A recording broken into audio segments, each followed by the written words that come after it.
In this video, I will show you how to get the slanted blur on Capcut. So let's jump straight into it. So here we are, as you can see, on Capcut.com. So what you want to do first is, of course, open up your project, which I'm going to do now.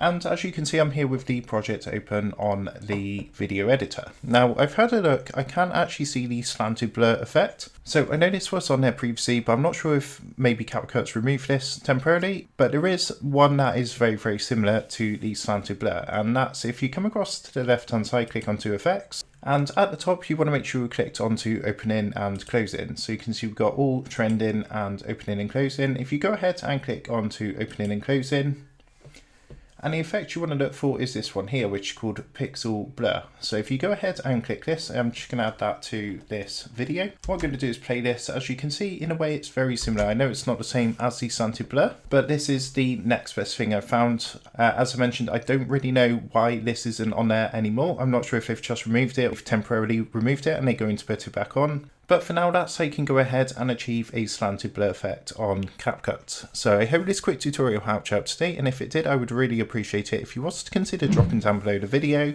leaving a like, and also subscribing to the channel. With that being said, I just want to take a minute to thank you guys for watching this quick video, and I will see you in the next tutorial.